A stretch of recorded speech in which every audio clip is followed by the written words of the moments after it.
right, I'm PG Ross, and we're here at the Barrier Island Center today. I can't believe it's already the July 15th of 2022. It's been a beautiful morning out here.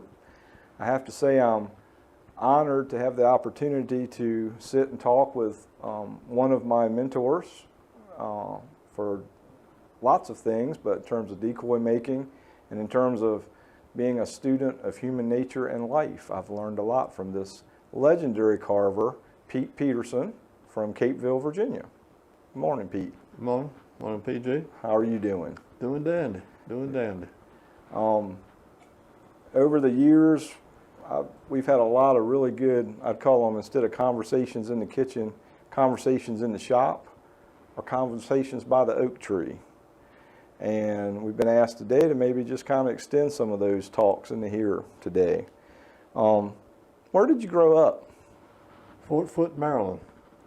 It was rural at the time, just like it is here, but now in the suburbs of Washington, D.C.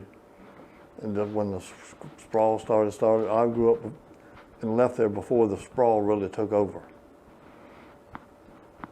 Right on the Potomac River, could see ducks and everything. Was just a good place to grow up. Did you waterfowl hunt when you were young? Oh, yes indeed, yes indeed. Yes indeed. My first experience with decoys, I could see the men hunting. I knew the fuse for was one washed up on the beach. It was a Madison Mitchell Drake Canvasback. How about that? About age 9, 10, pre-juvenile, too young to be a juvenile delinquent yet. And then me and a couple of my buddies threw it up, boy, we're going to kill that duck with whatever we could throw at him, and until we knocked his head off. And every time we hit him, you're talking about the decoy now, right? Yeah. Then it was that floating in the water, and we'd throw things and hit him in the head, and they'd just roll over, and by and by wash ashore, and we just, just took whatever we could find, just beat his head off literally. And that's what I learned about fastening heads on with nails. The head came off too easy. No, it did not. Oh, it did? Oh, okay. Oh, it was did too not tough. come off. Nice. It was cracked in the neck, but it stayed there. Did you? What happened to that decoy? I don't know. Probably made a bonfire with it. I don't know. When did you? Was it at that time or later on when you decided you would like to make decoys, and why did you make them? Well, I've always loved ducks and nature, and I've always liked working with wood. So carving decoys was just a natural thing to do, so I could go hunting. Yeah, right. So you were using it as a tool to go out and pursue your outdoor adventures.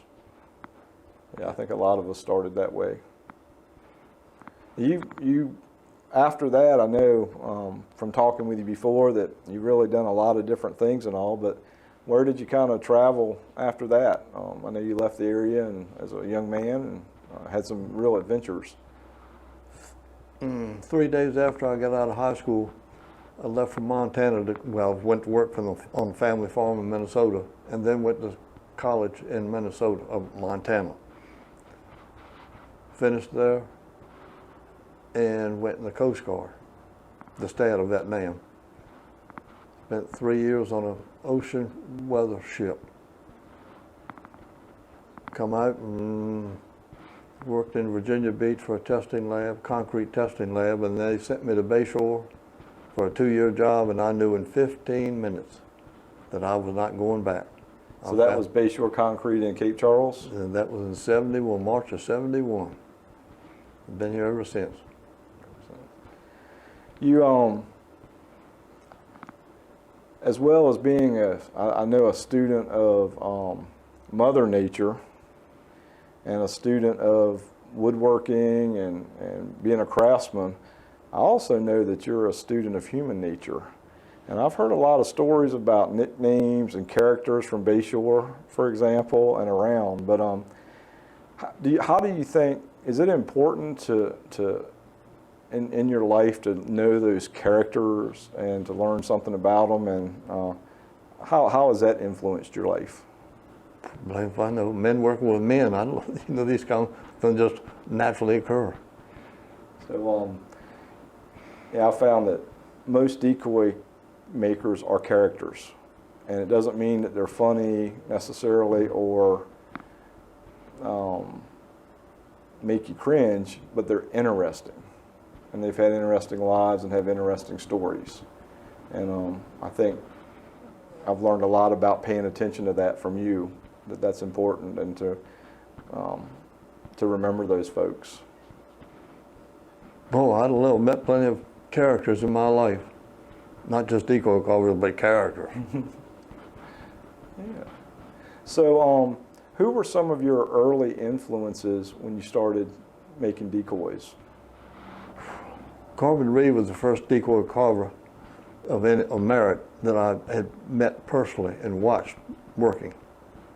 And then once I expanded my horizons, found out about the awards, they were certainly a milestone. And just wherever I could find old folks carving, I went to see them. Something I've really noticed about your decoys over the years is the form is, and you've actually mentioned this to me before, that they're really small boats that are floating around, and then your paint jobs are really amazing. Was there any particular one that influenced the form of your decoys and the paint jobs that you learned from? I can't say any single one. Just I guess I learned my own lessons. Yeah, that's a little from this and a little from that. Take a little piece here that works for you, and a little piece here that works for you, and yep, just like setting to buy clothes and get the hat that fits and a shirt that fits. Yeah. When you moved here in the 70s, I know you very quickly made some good friends. Sure. But what was the southern part of Northampton County like back then that you remember? Really, what it is now.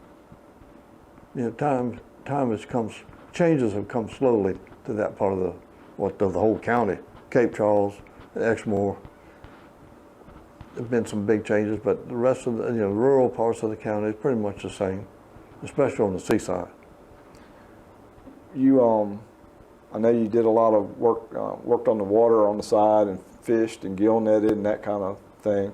Are any of the old watermen or descendants of the old watermen that you learned from still around Northampton County? Do you get to see some of those folks? Or? They're all gone. So that has changed. Yeah. And some of the farmers are still around, right? Because I know you're friends with a lot of the farmers. There's a few old ones left, but most of it's their descendants. Their descendants, yeah, yeah. Have you seen a big change in the agriculture around Capeville where you live, or is it still a lot of the same products grown? And the tractors just keep getting bigger. Tractors do keep getting bigger, huh? Yeah. I'd like to talk maybe some details about your decoy making. And one of those things is the type of wood you use. And I have heard you wax poetically about a certain species of wood, and at first I thought maybe you were talking about a lady, no. But then I realized you were talking about a species of wood. And so what's your favorite wood to make decoys from? Juniper. Juniper. Juniper. There's juniper in the south, same tree, white cedar in the north. Okay. Where do you, over the years, have you normally gotten that wood? Is it local or? No, from Carolina. I specifically asked the Ward brothers what wood they used and where they got it. They said Carolina juniper. That was all I had to hear. And so do you get that at a store or? No, right, it's from the sawmill where it is cut. And have you had a relationship with those folks for a long time? And yeah, well, I dealt with a couple of different mills, and then it was in the late 70s, early 80s that I started dealing with Gates Custom Milling. And the owner at that time, Brian Martin, who was a character himself. This is a redneck country, and here's a man from Maine. That's right. Yeah. How are you? He's down there, and we got to be good pals. Yeah. And he's the only sawmill man I ever dealt with that was honest about his tally and honest about the quality of the wood. Well, been pals ever since. Now, is he still in charge of that mill, or is his family? No, his daughter and son-in-law have taken it over, and they've what you call upgraded, updated, and now it's quite an operation. So that's a multi-generational thing in rural northeast North Carolina. And sure, a lot of sawmills down there were like a lot of occupations. yeah. Do you? I've heard maybe you and other decoy makers say that a lot of times initially that juniper was used as a traditional material because it was used in boat building and boat making, and so that it was available in this area. Is that what you have found as well? Do you think that's why it was kind of a material of choice? It was handy. Yeah. I mean, that's what the decoy makers used what they had. And it was left over from boat building, so it was handy. When you no longer need your license plate that says Juniper, can I get it? I think my son-in-law is going to get that. Oh, man, okay. He's got a landscaping company, and he calls it Juniper Landscaping. Get out, really? Oh, you're influencing those next generations. Yeah. No, it's family business now. Family business now, very good. Well, speaking of younger generations, what are your thoughts on the future of traditional decoy making and the importance of handing that down to younger folks? Well, on the Eastern Shore, with its long tradition of decoy carving, I think it's especially important here. It's a local tradition. They're just noteworthy of the Eastern Shore. And it is nice to work with your hands and produce something that's really a part of yourself, I guess, with your signature kind of paint jobs or the form that you have. And it is a nice creative outlet as well, I guess. Limited only by your skill and your imagination. Recently, the Barrier Island Center did a documentary, and there's been a book on the cobs. And I know you, in particular, have accumulated a lot of history of Cobb's Island and the Cobb family and their pursuits. What were some of the things that kind of drew you to have that interest in the Cobbs? Well, the farm I have in Cateville was part of Nathan Cobb Sr.'s third wife's, what's called inheritance. Okay. And the decoys they made were just super powerful decoys. So I just kind of took an interest in it. History happens right here. Yeah. And they were a hardy coastal family too, weren't they? Oh my God! Oh, people, all coastal people had to be. Yeah, yeah. They didn't survive if they weren't. Notice a lot of the pictures. They had big, strong hands that are weathered looking. All people, whether they're farmers, watermen, had big hands. Yeah. You also spent time, I know, especially around Magothi Bay and Mockhorn Island, where there was a old hunt club and the remnants of that. Did you take an interest in that when you first got here and kind of learning the history? I just want to know everything about, what was around me.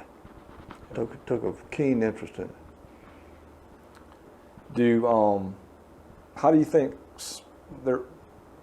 I guess that ties in a little bit to teaching people about decoy making today. Sometimes it's not just about the decoy making, but that kind of whole coastal, rural village theme that I like, because I've learned so much more about just taking a piece of wood and hacking at it.